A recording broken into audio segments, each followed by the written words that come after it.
반갑습니다. 좋은 계절 맞이하였습니다. 이 가을날 오곡백과가 익어가는 것처럼 여러분의 삶에도 하나님이 기뻐하시는 풍성한 결실이 있기를 주님의 이름으로 축원합니다. 가을은 결실의 계절입니다. 또 가을은 남자의 계절입니다. 저도 참 가을을 좋아했습니다. 예전에 지금은 좀 많이 덜해졌습니다만 가을이 되면은 아주 가을을 탔던 그런 기억이 있습니다. 이 가을 참 좋은 계절인데 우리 이 좋은 계절이기도 하면서 좀 뭔가 기대감이 생기고 또 떨리는 그런 마음을 갖게 하는 계절이 아닌가 싶습니다.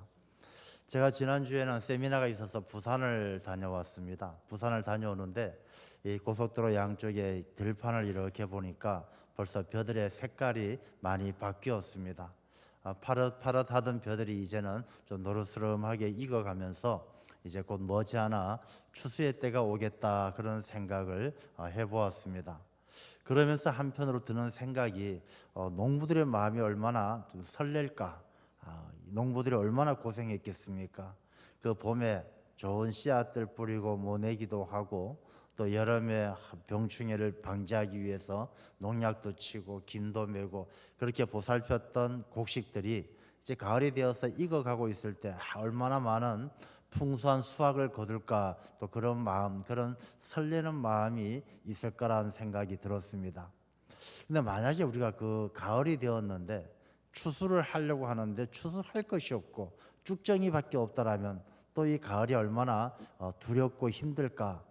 그래서 이 추수의 때가 준비되어져 있는 사람에겐 굉장히 은혜의 때가 되지만, 준비되어 있지 않은 사람, 농사를 제대로 짓지 못했거나 또 게을렀던 사람에게는 이 가을 추수의 때가 은혜의 때가 아니라 심판의 때가 될 수도 있겠구나, 그런 생각을 해보았습니다. 성경 말씀을 보니까 이 마지막 때 추수의 때에 대해서 야고보서 5장 7절과 8절은 이렇게 기록을 하고 있습니다. 같이 한번 읽어보겠습니다. 그러므로 형제들아, 주께서 강림하시기까지 길이 참으라. 보라, 농부가 땅에서 나는 귀한 열매를 바라고 길이 참아 이른 비와 늦은 비를 기다리나니 너희도 길이 참고 마음을 굳건하게 하라. 주의 강림이 가까우니라. 아멘. 우리 이렇게 들판에 익어가는 추수의 때를 생각하면서 주님께서 다시 오실 때를 한번 생각해 보게 되어집니다. 과연 주님께서 다시 오실 때에 우리가 주님께서 기뻐하시는 열매를 내어 놓을 수 있는 그런 은혜의 때가 될까? 아니면 주님께서 찾으실 때에 열매가 없어서 저주받은 무화과 나무처럼 말라버리는 또 그런 인생이 될까? 그런 생각을 해보게 되어졌습니다. 그래서 오늘 이 본문의 말씀을 우리가 함께 나누면서 주님께서 다시 오실 그날을 어떻게 농부의 마음처럼 지혜롭게 참고 기다리는 그 마음이 어떤 것일까? 오늘 말씀을 통해서 함께 나누고자 합니다. 우리가 이 말씀을 통해서 주님께서 다시 오실 때에 칭찬받을 수 있는, 착하고 충성된 종아라고 칭찬받을 수 있는 귀한 신앙의 삶이 되시기를 축원합니다. 이 사람들의 마음은 참 변덕이 심합니다. 우리가 흔히 하는 말로 들어갈 때 다르고 나올 때 다르다라고 이야기합니다. 이 들어갈 때 다르고 나올 때 다르다. 사람이 볼 일이 급해서 이제 화장실 들어갈 땐 급하니까 다른 생각하지 않습니다.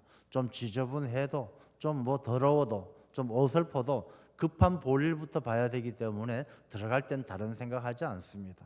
근데 볼일을 다 보고 나면은 왜 이렇게 더럽냐, 왜 이렇게 악취가 나냐, 불평거리 생기고 불만거리 생기고 못마땅한 것이죠. 사람이 들어갈 때 다르고 나올 때 다른 것처럼 이 마음이 변덕스럽습니다. 꼭 그것만 그러겠습니까? 고등학교 3학년 수험생들, 또 재수생들 대학교 들어가야 되지 않습니까? 공부합니다. 공부를 해도 공부라는 것이 자기 마음대로 잘 안 되죠. 나름대로 열심히 해서 소원이 생겼어요. 꼭 이 대학 들어가는 것, 이 대학만 들어가면 소원이 없겠다. 여러분, 그 대학을 정말 하나님의 은혜로 들어가게 되어졌습니다. 소원을 다 이룬 것처럼 행복하고 감사하고 살아가는 모든 날들이 즐겁습니까? 또 그렇지 않아요. 대학교 들어가면은 몇 달이 채 못 되어 가지고 뭐 교수가 마음에 안 드느니 뭐 우리 학교 시설이 나쁘느니 이 사람의 마음이 변덕이 심한 것이죠. 뭐 직장 다니는 것도 마찬가지 아니겠습니까?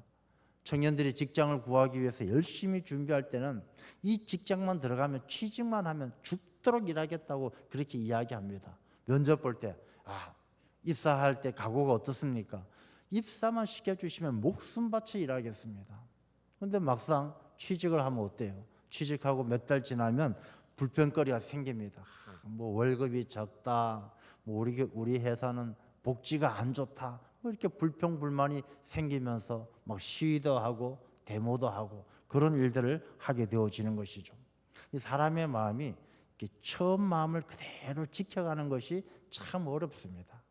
이 사람의 마음이 처음에 시작할 때는 간절한 마음, 절실한 마음, 순수한 마음으로 시작하더라도 그 마음 속에 틈이 생기면 이 좋은 밭에 알곡이 있는 밭에 가라지를 뿌리는 것처럼 자꾸 나쁜 마음, 이 가라지 같은 마음이 스며 들어오는 것이죠.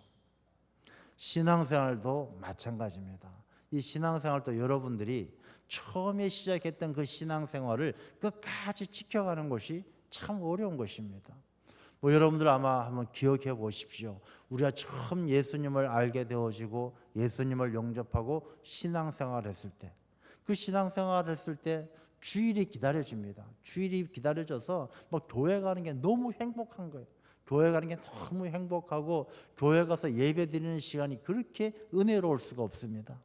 목사님의 말씀이 얼마나 구구절절 나한테 주는 말씀이에요. 구구절절 하나님께서 내 귀에다 대고 속삭이는 것처럼 하나님의 말씀으로 들려요. 찬양대의 찬양이 얼마나 아름답습니까? 기도는 얼마나 또 간절합니까? 그렇게 신앙생활 하는데 그 신앙생활 하면서 교회 가서 이제 집사가 되고 권사가 되고 장로가 되고 시간이 흘러가면서 이제 신앙 교회 생활이 익숙해지고 교회 생활에서 뭔가 알게 되어지고 교회 일을 하게 되어지면서부터 이 마음엔 다른 생각들이 들어오기 시작해요. 가라지 같은 마음이 생기기 시작합니다. 야, 우리 교회는 막 사람들이 너무 인색해. 왜 이렇게 친절하질 않지? 목사님 말씀이 그렇게 은혜롭게 들리던 말씀이 잔소리같이 들립니다. 그 아름답던 찬양 소리가 이제는 뭐 그냥 음치들의 합창처럼 듣기가 싫어집니다. 이 마음속에 가라지가 들어오는 것이죠. 사람들의 마음은 이게 변덕이 심한 것이죠. 이 신앙생활 하는 것도 이 들어갈 때 다르고 나올 때 다른 그런 변덕스러운 마음처럼 이 신앙을 잘 지켜가는 게 참 힘들어요. 그래서 신앙생활 하다 보면 사람들 자꾸 남을 험담하게 되어지고 비난하게 되어지고, 특히 교회 생활도 마찬가지입니다. 이 교회 생활 할 때도 마찬가지로 이 교회는 성도들이 하나님께서 우리 성도들을 한 사람 한 사람을 택해서 불러 모은 신앙 공동체죠. 여러분들이 왜 교회에 나오느냐? 하나님이 예수 그리스도께서 여러분들 마음속에 복음의 씨앗을 뿌렸기 때문에, 하나님께서 이 땅에 많은 복음의 씨앗을 뿌렸지만은 우리가 비유에 나오는 말씀처럼 좋은 밭이 있고 가시덤불 밭이 있고 돌밭이 있고 길가와 같은 밭이 있어요. 이 엉뚱한 길가와 같은 마음을 가진 사람들, 가시밭과 같은 돌밭과 같은 마음을 가진 사람들은 이 하나님의 복음을 알아도 열매를 맺지 못해요. 그러나 여기 오신 모든 분들은 마음의 좋은 밭에 복음의 씨앗이 떨어져서 그 씨앗들이 자라서 알곡과 같은 마음을 가지고 교회에 나오신 거예요. 그 중에 싹이 나고 자라났기 때문에 이 교회에 나와서 신앙생활을 하게 되어진 것이죠. 그래서 오늘 본문의 말씀에 나오는 것처럼 예수님의 비유에 나오는 것처럼 이 알곡들이 심어진 밭이에요. 근데 이 알곡들이 심어진 밭을 오늘 본문의 말씀을 보니까 언제 보니까 가라지가 보이는 거예요. 가라지. 여러분, 가라지라는 것은 이 독보리라고도 번역이 되어져 있는데, 이 가라지는 이 독보리, 보리와 비슷하고 이 알곡과 비슷한데 독성이 있어가지고 이게 나중에 이것을 독보리를 먹게 되어지면 설사를 하거나 구토를 하거나 심하면 목숨까지도 잃는 아주 나쁜 독초죠. 근데 이 독보리하고 보리하고는 구분이 안 돼요. 구분할 수 있는 방법이 딱 두 가지가 있어요. 뿌리의 모양이 달라요. 뿌리의 모양이 다르고 두 번째는 열매의 모양이 달라요. 그 과정, 자라는 과정 가운데 줄기와 잎은 구분이 안 가요. 이 사람들이 구분할 수가 없는 것이죠. 열매 맺기 전까지는 구분할 수 없고 뿌리를 파서 그 뿌리를 살펴보기 전까지는 구분할 수가 없는 것이죠. 이 신앙생활 하는 교회 안에서도 알곡과 같은 신앙인이 있지만 언제부터인가 보이는 가라지가 이렇게 보기에는 전혀 구분할 수 없지만은 이 독보리 가라지가 들어와 있는 것을 종들이 보았다는 것입니다. 여러분이 신천지라는 그런 이단이 있어요. 신천지라는 이단이 들어오면은 이 교회에 들어오게 되어지면은 어떻게 행동하느냐 하면 신천지는 아주 충성스럽게 일을 합니다. 신천지가 와가지고 야 우리 저쪽 뭐 이 교회는 뭐 미래가 없으니까 우리 저 신천지로 가자 이렇게 대놓고 활동하는 것이 아니라 보통의 신천지들이 들어와서 활동하는 모습을 보면 들어와서 아주 열심히 일합니다. 열심히 신앙생활 잘하고 헌금생활 잘하고 남들보다 아주 충성스럽게 일합니다. 겉으로 봐서는 몰라요. 근데 나중에 교회가 좀 어려움이 있거나 힘든 일이 생기면 이 신천지들이 정체를 드러내는 것이죠. 앞장서서 교회를 흔들어대고 앞장서서 목사님을 쫓아내고 그리고 자기들이 딴 데 숨겨놨던 신천지 출신들이 신학교 오는 사람들이 꽤 있어요. 이 신천지 출신들이 신학교에 와가지고 목회자가 되어서 어느 교회 전도사, 어느 교회 부목사로 있다가 이 교회를 흔들어대고 그런 사람들을 불러서 신천지 교회로 바꾸기도 하는 그런 일들도 한다는 것이죠. 근데 그 모습을 그 과정 속에서는 잘 몰라요. 근데 오늘 본문의 말씀은 예수님께서 하시는 비유의 말씀인데 이 좋은 밭이 있는데 이 가라지가 뿌려졌어요. 근데 가라지가 언제 뿌려지느냐? 잠들었을 때, 알곡들이 잠들었을 때, 종들이 잠들었을 때, 그 밭을 지켜야 되는 일꾼들이 잠들었을 때에 가라지가 뿌려져요. 여러분 잠든다는 게 무엇입니까? 우리가 생각할 때 잠든다는 것은 그냥 이 뭐 영적으로 잠들어서 아무것도 생각 없이 지내는 시간이 영적으로 잠든 시간이 아니라 영적으로 잠든 시간은 언제냐면요, 자기 생각이 강하게 나타날 때가 영적으로 잠든 시간이에요. 사람들은 가만히 멍청하게 있는 게 영적으로 잠들었다고 생각하는데 그렇지 않아요. 영적으로 잠든 사람은 교회 와서 막 열심히 일을 하고 뭔가 대단하게 잘하는 것처럼 하는데 그게 주님 중심이 아니라 자기 중심으로 살아가는 사람이 영적으로 잠든 사람이에요. 그 교회에 언제 가라지가 부러지고 언제 마귀가 역사하느냐? 그렇게 일하는 사람들이 많을 때, 하나님 중심이 아니라 자기 중심적인 사람들이 많을 때. 저는 이렇게 목회를 하면서 교회에 많은 일꾼들을 보죠. 참 열심히 일합니다. 뭐 그냥 충성을 다해서 일을 하는데 그 일하는 모습을 가만히 보면 두 부류가 확실하게 구분이 돼요. 그러니까 하나님 나라를 위해서, 교회를 위해서 일하시는 분이 있고 자기를 위해서 일하시는 분들이 있어요. 자기가 그 일을 통해서 자기 스스로 만족하고 그 일을 통해서 교회에서 일을 함으로 남들에게 인정받고 자기를 드러내기 위해서 일하는 분들도 있다는 것이죠. 바로 그때가 영적으로 잠든 때예요. 그럴 때 가라지가 그 마음속에 그 교회 가라지 씨앗이 뿌려져요. 자, 이 일에 대해서 이 마태복음 13장 뒤에 보면은 36절을 보면요. 36절에 보면 제자들이 예수님께 물어봐요. 밭의 가라지의 비유를 우리에게 설명하여 주소서. 그러니까 예수님께서 하신 이 비유의 말씀 가운데 친히 예수님께서 설명을 하셔요. 자, 그 설명을 잠깐 보면 이렇습니다. 37절에 보면 좋은 씨를 뿌리는 이는 인자요. 인자는 예수 그리스도예요. 이 알곡과 같은 사람은 예수님께서 뿌려주신 씨앗, 예수님의 가르침을 따라 살아가는 사람들이 알곡이에요. 그 다음에 밭은 세상이요. 이 밭은 세상, 이 세상이란 것이 온 세상, 우리가 살아가는 삶의 자리, 교회도 밭이고 세상 가정도 밭이고 직장도 밭이에요. 자, 그런 밭이고 좋은 씨는 예수 그리스도께서 뿌려주신 그 좋은 씨가 자라는 사람은 천국의 아들들이고 가라지는 악한 자의 아들들이요. 예수님께서 친히 설명하시는 것입니다. 그 다음에 39절에 보면 가라지를 뿌린 원수는 마귀고 추수 때는 세상 끝이고 추수꾼은 천사들이에요. 우리가 추수꾼이 아니라 추수꾼은 하나님께서 따로 준비해 놓은 천사와 같은 추수꾼들이 있는 것이죠. 그런즉 가라지를 거두어 불에 사르는 것 같이 세상 끝에도 그러하리라. 마지막 때가 되어지면 이 가라지를 불에 사르는 것 같이 세상 끝에도 가라지는 다 불에 던져진다는 것이죠. 그리고 42절 말씀에 보면 풀무불에 던져놓고 거기서 울며 이를 갈게 되고 알곡들은 43절에 그때에 의인들은 자기 아버지 나라에서 해와 같이 빛나리라 이렇게 말씀하셔요. 그러니까 예수님께서 이 알곡과 가라지 비유를 말씀하신 다음에 제자들이 잘 모르니까 이렇게 설명까지 친절하게 말씀을 해주셨어요. 자, 우리가 오늘 이 말씀을 다시 한번 잘 상고하면서 우리가 과연 주님께서 강림하실 때 심판의 그때 추수의 그때가 되면 우리가 어떤 모습으로 주님 앞에 서게 되어질까?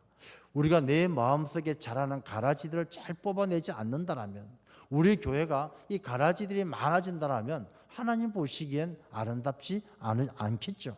그래서 우리가 어떻게 해야 되느냐라는 것을 이 말씀을 통해서 살펴보는데 이 교회의 문제예요. 기독교인들, 특히 교인들이 가지고 있는 가장 큰 오해 중에 하나가 우리 교회는 아름답고 완벽한 신앙 공동체가 돼야 한다는 것이 오해 중에 하나예요. 여러분, 교회는 사람들이 모인 이 교회는 완벽한 교회가 될 수가 없어요. 오늘 본문에 나오는 것처럼 가라지가 뿌려지는 것처럼 끊임없이 이 세상에서 마귀가 틈타기 때문에 우리 사람들은 완벽한 존재가 아니라 연약하고 부족한 존재이고 우리가 야고보서에도 말씀을 하고 있지만은 사람들은 늘 두 마음을 품고 흔들리고 요동치기 때문에 그 틈을 통해서 원수들이 끊임없이 가라지를 뿌리기 때문에 이 교회가 완벽한 교회가 될 수는 없다라는 것이죠. 그래서 이 종들이 주인에게 이야기하기를 주인님 이 가라지를 싹 뽑아버릴까요? 그런 이야기를 합니다. 여러분 우리 마음에 그런 마음이 들 때가 있어요. 인간적으로 생각하면 싹 뽑아버리고 싶죠. 중세교회 때 교회가 그랬어요. 중세교회 때는 교회가 힘을 가지고 있다 보니까 교회 안에 있는 가라지를 뽑고 싶었어요. 그래서 마녀 사냥, 그냥 파문 이런 일들이 많았어요. 중세교회 때 마녀 사냥을 통해서 죽은 사람이 몇 명이냐면 30만 명이에요. 그 30만 명이 다 마녀였느냐? 그렇지 않아요. 대부분이 경건한 신앙을 가졌던 사람들이 오해를 받고 미움을 받아서 또 마귀가 역사에서 오히려 마녀 사냥이라는 이름을 통해서 경건한 신앙인들이 같이 죽었던 일들이 많았다는 것입니다. 오늘 이 본문의 말씀은 그런 두려운 일들을 경계하고 있는 거예요. 자, 종들은 가라지를 다 뽑아버릴까요? 물었을 때 주인은 뭐라고 이야기합니까? 가만두라. 가라지를 뽑다가 곡식까지 뽑을까 염려하노라. 주인은 가라지를 가만두라고 말씀하셔요. 그리고 곡식 그 이유가 뭐냐면 가라지가 귀해서 그런 게 아니에요. 곡식까지 뽑을까 두려워서, 곡식까지 상처 입을까 염려해서. 여러분 교회 안에 만약에 제가 이제 담임 목사이기 때문에 교회 안에서 조금 제 생각에 가라지 같은 사람이 있어서 막 치고 야단치고 당신 그따위로 하지 마시오. 그럴 거면 교회 떠나시오 하고 가라지를 뽑는다라면 이 교회가 아름다운 교회, 행복한 교회, 하나님 보시기에 기뻐할 수 있는 그런 교회가 될까요? 아마 그 가라지 하나 뽑으려고 하다가 더 많은 곡식들이 다칠 거예요. 더 많은 알곡들이 다칠 거예요. 여러분 이 알곡과 가라지는 같이 이렇게 밭에 있으면서 이 뿌리가 서로 엉키게 되어져 있어요. 이 삶의 뿌리가 엉켜요. 저도 우리 교회 처음에 왔을 때 지금도 여전히 그런 것이 없잖아 있습니다만은 이 성도들이 신앙생활을 하는 게 다 저마다 달라요. 저분은 잘하고 또 저분은 좀 부족하고 저분은 좀 잘못하는 것 같고 다 달라요. 그렇지만 그들이 혈연, 학연, 지연으로 엉켜 있는 거예요. 그래서 제가 만약에 어떤 분이 좀 잘못해서 그분을 야단을 치거나 그분을 이렇게 뽑아내려고 하다 보면 옆에 있던 알곡들도 줄줄이 막 딸려 올라오는 거예요. 어떻게 우리 아들을 욕할 수 있어요? 우리 아버지를 야단칠 수 있어요? 줄줄줄 딸려오는 거예요. 그래서 이 가라지를 가만두라라는 주인의 마음을 우리가 잘 알아야 되는 것이죠. 여러분 우리 주변에 가라지 같은 사람들 여러분들 눈에도 있을 거예요. 근데 그 사람을 치는 것이, 그 사람을 비난하는 것이, 그 사람을 뽑아내는 것이 하나님의 뜻이 아니다는 것입니다. 왜? 그 주변에 알곡들이, 곡식들이 다치니까. 그래서 우리가 야고보서 5장 7절과 8절의 말씀을 아까 읽었지만 농부같이 참고 기다려라. 참고 기다려라. 왜? 하나님께서, 심판은 하나님께서 하시니까. 가라지를 뽑아내실 분은 하나님께서 추수 때에 추수꾼들을 통해서 다 뽑아서 풀무불에 던지니까 우리가 나서지 않아도 된다는 거예요. 우리에게 그럴 권한이 없다라는 거예요. 예수님께서 제자들과 함께 사마리아 마을을 지나가는데 이 사마리아 사람들이 예수님을 못 들어오게 했어요. 마을에. 그럴 때 화가 난 야고보와 요한이 예수님에게 말씀하셔요. 예수님, 우리에게 명하셔서 저 불을 일으켜서 저 사람들 다 태워버리도록 해 주십시오. 이 야고보와 요한은 이 종들의 마음과 같이 가라지를 뽑고 싶은 거예요. 그런데 예수님께서 야고보와 요한을 책망하셨어요. 너희들에겐 그럴 권한이 없다. 우리가 신앙생활하면서 교회 안에서 나는 알고 저 사람은 가라지 이렇게 판단하는 것 자체가 내가 가라지가 될 수 있다는 거예요. 나도 정신 바짝 차리고 내 주변에 가라지가 생기지 않도록, 내 안에서 가라지 같은 씨앗이 뿌려지지 않도록 정신 바짝 차려야 되지, 내가 자기의 마음을 살피지 않냐고, 변덕스러운 내 마음을 살피지 않냐고 자꾸 다른 사람들만 비난하고 험담하다 보면 우리가 내가 가라지가 될 수가 있다라는 것을 말씀하고 있는 것이죠. 이 추수꾼은 주님께서 마지막 때가 되어지면 추수꾼들을 통해서 그들을 뽑아가지고 다 불에 태운다라는 것입니다. 이 마태복음 13장은 천국 비유에 관한 말씀이에요. 우리가 이 말씀 바로 뒤에 나오는 비유의 말씀을 보면은 겨자씨 같은 비유, 겨자씨의 비유도 있고 누룩의 비유도 있어요. 자, 여러분, 우리가 교회가 어떤 교회가 되어야 되느냐? 우리가 알곡이 되어서 막 가라지를 뽑고 이러는 교회가 아니라 겨자씨 같은 교회, 누룩과 같은 교회가 되어야 한다는 것입니다. 겨자씨는 어떤 것이냐면, 겨자씨는 정말 작아요. 좁쌀만한 작은 씨앗이에요. 근데 이 좁쌀만한 작은 씨앗이지만 나중에 자라면은 키가 3m도 넘은 나무처럼 자라서 온갖 새들이 다 모여들 수 있는 곳이 겨자나무예요. 이게 무슨 의미냐면, 교회라는 것은 우리가 가라지냐 알곡이냐 다투는 것이 아니라, 교회가 아무리 겨자씨처럼 작고 보잘것 없어도 이 주님께서 함께 하시고 우리가 이 겨자씨 교회가 자라게 되어지면, 이 겨자씨로 남아있을 때는 새들의 먹이에 불과하지만 이 교회가 자라게 되어지면 온 세상을 품을 수 있는 그런 교회가 되어야 한다는 것입니다.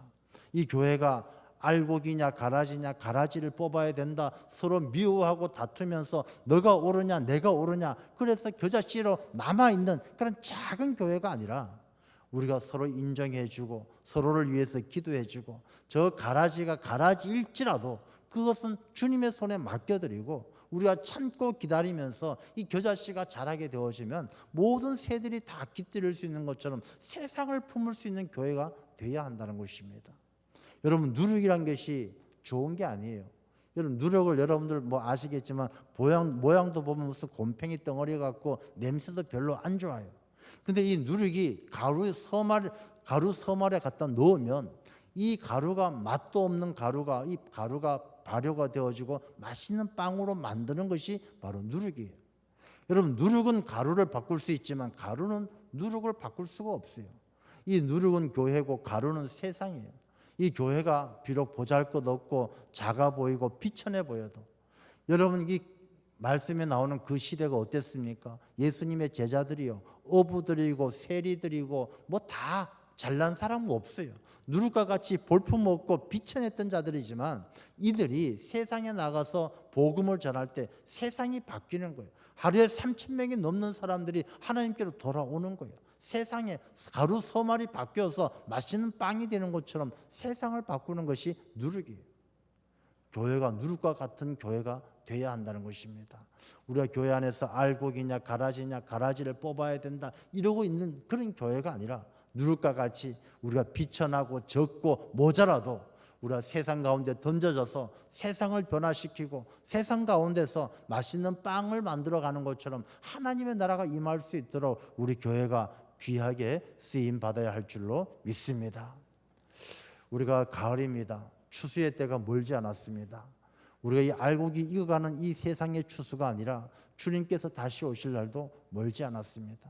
우리가 신앙생활하면서 알곡이냐 가라지냐, 가라지를 뽑아야 된다, 이것은 사람의 생각이고 하나님의 생각, 주인의 생각은 가만두어라. 우리가 그 가라지를 뽑다가 알곡까지, 곡식까지, 너희들까지 다칠까 염려스러우니 그냥 두어라 말씀하십니다. 우리가 주변에 조금 가라지같이 불편하게 하고 못마땅하게 하는 사람들이 있더라도 우리가 참고 기다리며 주님께서 다시 오실 그날을 기다릴 수 있는 그런 믿음을 지켜가야 할 줄로 믿습니다. 어떻게 보면 가라지가 있기 때문에 곡식이 함께 잘 자랄 수 있는 면도 있어요. 이 양들이 들판에서 실컷 배부르게 먹고 나면요, 이제 우리에 들어가서 잡니다. 근데 양들이 참 게으르고 어리석고 미련하잖아요. 그래서 양들은 자기가 배부른 상태에서 들어 누워 자면은 이 속에 위장이 병나고 또 자는데 서로 막 엎치고 겹쳐서 막 자다가 죽는 양들도 있어요. 그래서 양우리에 꼭 집어넣는 게 뭐냐면 염소를 한 두세 마리 집어넣어요. 염소 두세 마리를 집어넣어야 이 염소가 양들이 가까이 오면 뿔로 들이받아서 양들이 막 도망다니고 이러면서 소화가 되는 거예요. 소화가 되어지고 건강을 지켜갈 수 있도록 염소를 집어넣는 거예요. 어쩌면 우리 주변에 가라지가 있기 때문에 이 곡식들이 더 좋은 열매를 맺을 수 있고 더 훈련받을 수 있고 더 인내할 수 있게 하시는 하나님의 뜻이 아닐까. 그런 이야기 들어보잖아요. 청어를 잡아서 도시로 운반할 때 이 수족관 안에 넣어놓으면 이 청어가 도시까지 갈 때까지 못 산대요. 죽는데요. 근데 그 안에다 맥이라든지 천적을 넣어놓으면 이 천적을 피해서 살려고 바둥바둥 하다 보면 도시까지 운반해도 죽지 않는다라는 거예요. 우리가 천국 가는 그날까지 우리 주변에 가라지같이 나를 힘들게 하고 나를 못마땅하게 하고 나를 어렵게 하는 사람이 있더라도 그것이 나를 위한 하나님의 뜻으로 생각하고 나를 더 건강하게, 나를 더 하나님의 뜻에 합당한 신앙인으로 키워가는 하나님의 뜻으로 믿고 순종하면서 우리의 신앙을 잘 지켜갈 수 있는 하나님의 백성들이 다 되시기를 축원합니다. 기도하겠습니다. 하나님 아버지 감사합니다. 가을 이 좋은 계절, 오곡백과가 익어가는 계절입니다. 아버지 하나님, 아버지께서 주님께서 다시 오실 그날 추수의 때가 머지않았음을 다시 한번 깊이 생각하게 되어집니다. 아버지 하나님, 이러한 시대를 살아가는 우리들이 알곡이냐 가라지냐, 가라지를 뽑아야 한다, 우리 인간적인 생각으로 사는 것이 아니라 주인의 생각을 따라 가라지를 뽑다가 곡식까지 뽑을까 염려하시는 주님의 뜻을 기억하며 오히려 가라지가 있어 알곡이 알곡됨을 깨달아 알고 우리가 가라지들을 통하여 더 훈련받고 더 경건하고 더 믿음을 잘 지켜서 주의 일에 귀하게 쓰임받는, 주님께 칭찬받을 수 있는 주의 백성들이 다 되게 하여 주옵소서. 예수님 이름으로 기도드리옵나이다. 아멘.